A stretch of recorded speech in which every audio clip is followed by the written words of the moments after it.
So on my last ride, I noticed a rubbing sound coming from the back of the bike. It's there whether the clutch is engaged or not, so I don't think it's transmission related. But it's like a metal rubbing sound spinning around about 30 miles an hour. I want to say I've heard this before, and I believe the issue was the belt tension. So for the 2018 instructions for checking the belt, to check deflection as a part of a pre-ride inspection at every scheduled service interval with the transmission in neutral with the motorcycle at ambient temperature. But then up here they note with the motorcycle upright or on the jiffy stand with the rear wheel on the ground. With the vehicle unladen, no rider, no luggage, and empty saddlebags. And I'm not exactly sure when Harley changed it. It could have been between 2018 and 2023. But clearly, they have you now check it with the motorcycles upright and the rear wheel suspended off the ground. And then down below, they give you the new belt measurement versus a service interval measurement, which is also new.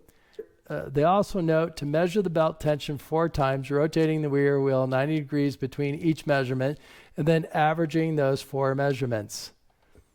We'll take our gauge with the O-ring set at 10 pounds. We'll place it in line with the viewing window.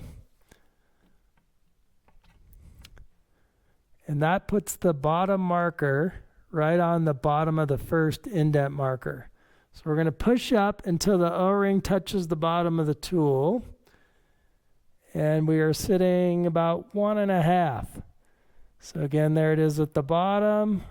There's 1, about 1.5. We'll rotate the tire 90 degrees, a couple turns.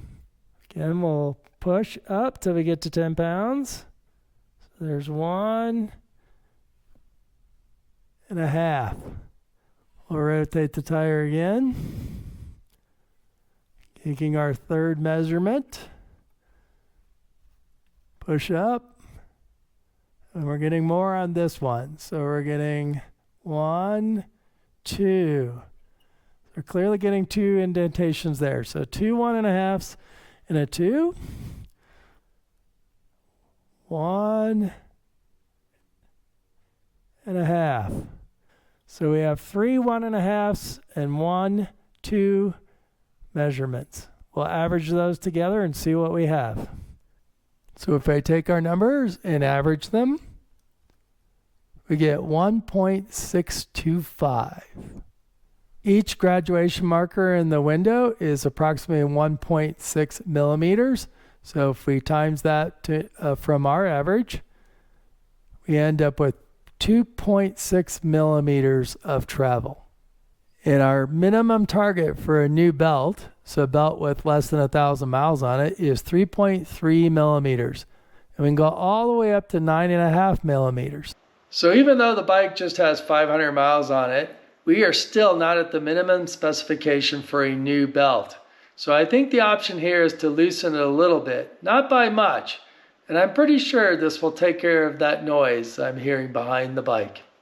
All right, so I got the muffler off on the other side. One thing to note, that side's a 9/16 for the muffler clamp. On this side, it's a 5/8. So again, it's the same as the old Milwaukee 8. If you refer to my exhaust video on the 2018, everything's exactly the same.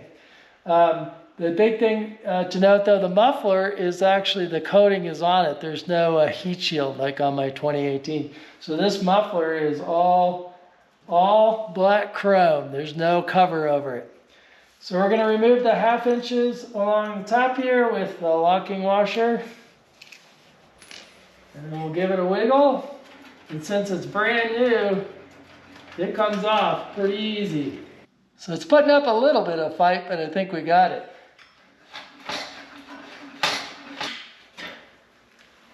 And there we go. As you can see, there's no heat shield. It's just black chrome. It's such a beautiful exhaust. It's too bad that it's all plugged up. So we have a safety clip, a circlip here, These usually come right off with the screwdriver. So just wedge a screwdriver in there. These do go flying, so you may lose it. There we go. They will tell you that you need to throw this away and get a new one. You can do you. I'm not a professional, I'm an enthusiast, but I'm gonna reuse this one. So I have a 36-inch 5-point with a fairly long breaker bar.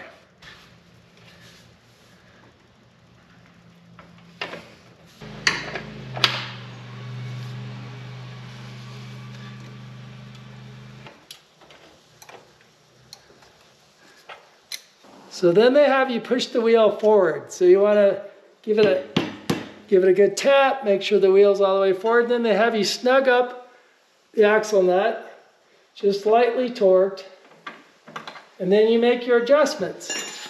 So we're going to go counterclockwise to loosen it, and then clockwise to tighten it.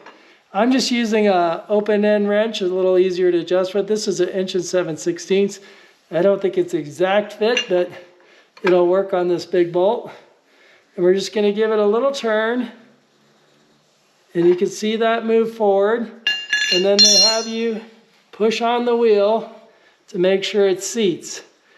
And then you can test your belt deflection again and see if you're within range.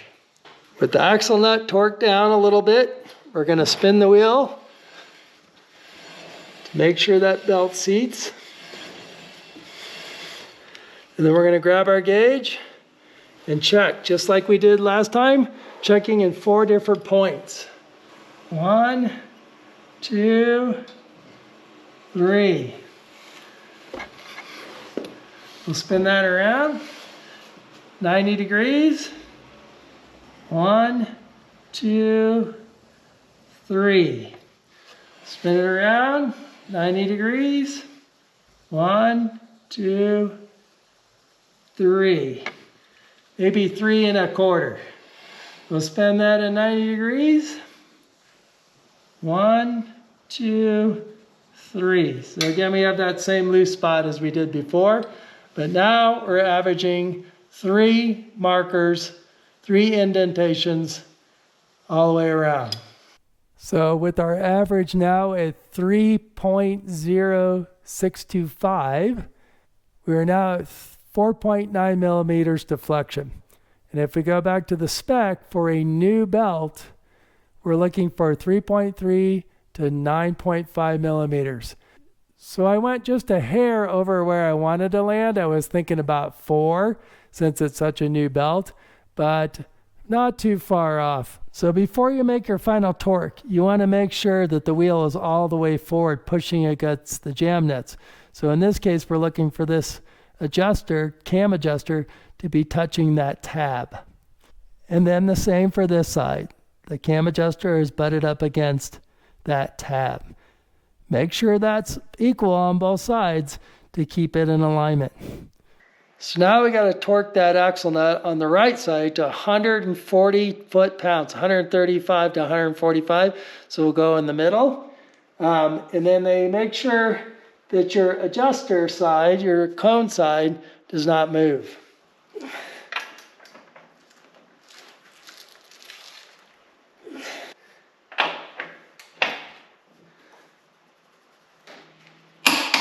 A 140 foot-pounds is a little bit of work, especially in a hot garage.